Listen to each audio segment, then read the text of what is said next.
The next skill has to do with relationships among similar figures regarding their lengths, their areas, and their volumes. So to begin with, let's set a stage here. If I have two similar shapes, let's say they're squares, and I tell you that this one has a side length of 1 and this one has a side length of 2, we might describe this as twice as big as this one, but that actually wouldn't be quite an accurate description. We might describe this as twice as big as this, but that wouldn't exactly be an accurate description, because while the side length here is doubled to get the corresponding side length, this side length is also doubled. And as a result, when I look at the area of this shape, I get 1 square unit. But in this shape, I get 4 square units. In other words, the side length's doubling causes the area to get doubled twice to make 4. Similarly, if I were to extend this into a three-dimensional shape, what I'd discover is this becomes 1 times 1 times 1, which is 1 cubic unit, whereas this becomes 2 times 2 times 2, which is 8 cubic units. So in other words, now it's 8 times as big, or is it 4 times as big, or is it twice as big? It can be a little confusing. So here's the process we go through. We've established 3 different ratios. One ratio is the length ratio. And this is also known as the linear ratio. In other words, it has to do with all linear dimensions. The AR stands for the area ratio, and it has to do with any ratios that have to do with areas. So it could be, for instance, the area of the sides, or the area of the top or the bottom. And then the last one is called the volume ratio. And what we expect is that anytime we're using the length ratio, we're talking about a measurement of a length, something where we could use a ruler to measure it, right? If I'm measuring this piece, I'm measuring its length. If I'm measuring a diagonal, I'm measuring its length. If I'm measuring a height, an altitude, I'm measuring its length. Those are all length measurements. On the other hand, if I were to ask what the area is, I'm asking, like, how many Post-its could fit inside there, or how much of a Post-it versus how much of a Post-it could fit there. This is a measurement of area, how many of these square units can fit. Similarly, volume ratio has to do with a three-dimensional reference. In other words, if I were to take a cup, how much liquid could I fill into that cup? That's a measure of volume. I can't use a ruler, I can't use a piece of paper. I need to measure exactly how much volume or fluid is contained within this. And all these ratios have different relationships among them. So our rules, there are 4. First is, for any of these problems, identify what's given.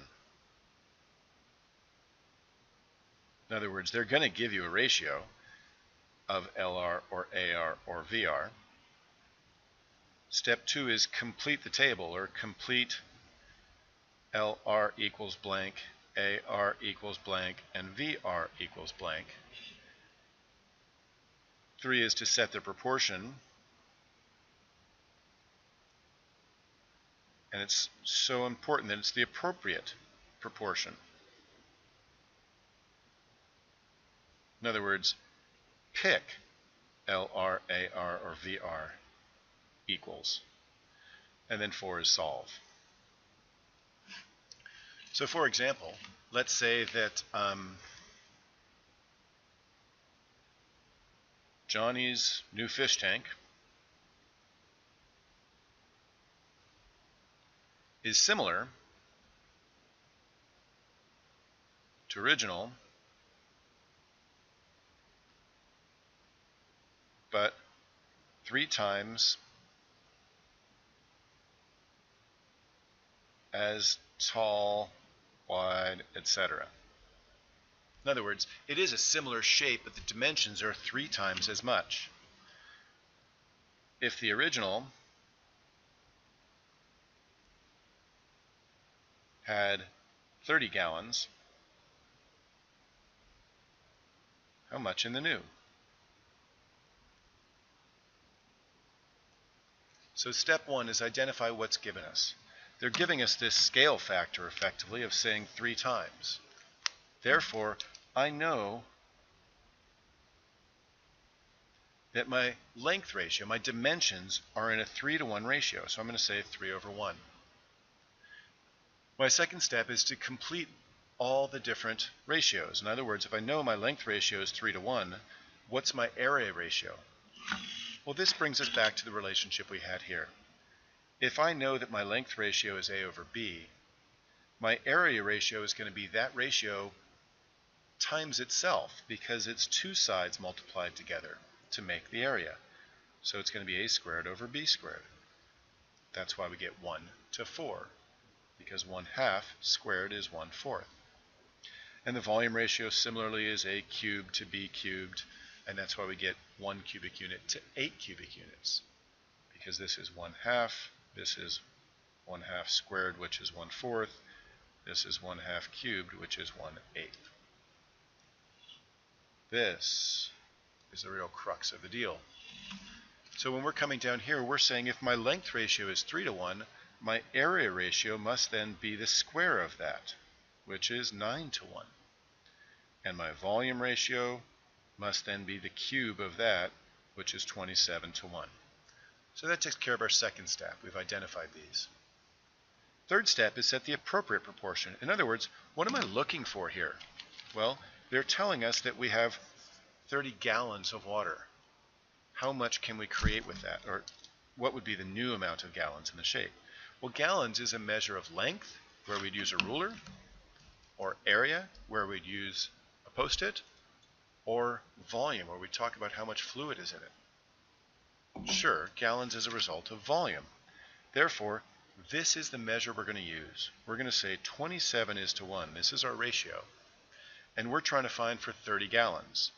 So I know I'm going to create a proportion, and I'm looking at this saying, I don't know whether 30 gallons goes on top or on the bottom of my proportion.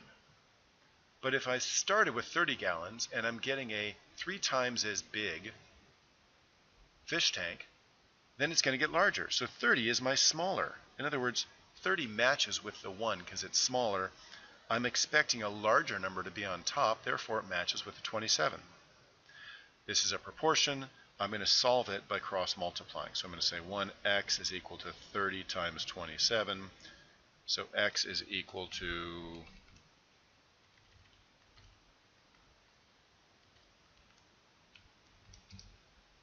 810. In other words, if my original fish tank was 30 gallons and I now expand each of the dimensions 3 times as much, the volume is going to be 27 times as much, so my new volume will be 810 gallons. Hope this helps you understand. Well, actually, I'm going to do one more step on this.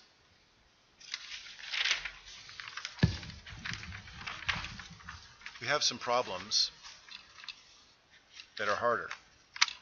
The lateral area of 2 similar cylinders are 50 pi centimeters and 18 pi centimeters. The volume of the smaller is 54 pi centimeters cubed. Find the volume of the larger. So we begin the same way. We know that we're looking for LR, AR, and VR. So we begin the same way. We're looking for LR, AR, and VR. The information given to us is that there's a ratio of 50 pi to 18 pi. And that has to do with the lateral areas. Therefore, that's going to be my area ratio. But the problem is it doesn't look like, well, there's a couple problems. One is it's not my length ratio, so I can't square it and then cube it. Secondly, it's got these pi's in it and the numbers aren't familiar, so I'm going to reduce this fraction. I'm going to recognize that this is 25 times 2 times pi, whereas the bottom is 9 times 2 times pi. Since they're all multiplied, I can cancel the pi's, I can cancel the 2's, and what I'm left with is an area ratio of 25 ninths. Okay, if my relationship between the length ratio of A over B and my area ratio is A squared over B squared, when I want to go from a length ratio to an area ratio, I square the top and the bottom. So conversely, if I want to go from the area ratio back to the length ratio, I'm going to take my area ratio and square root the top and the bottom.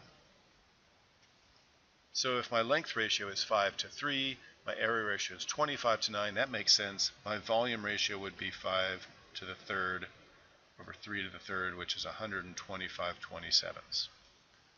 Okay, so that's step 2. Step 1 was find what's given. Step 2 is fill in the value for LR, AR, and VR.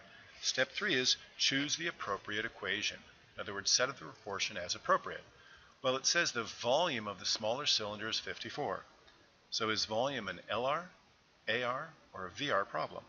Well, it's a VR.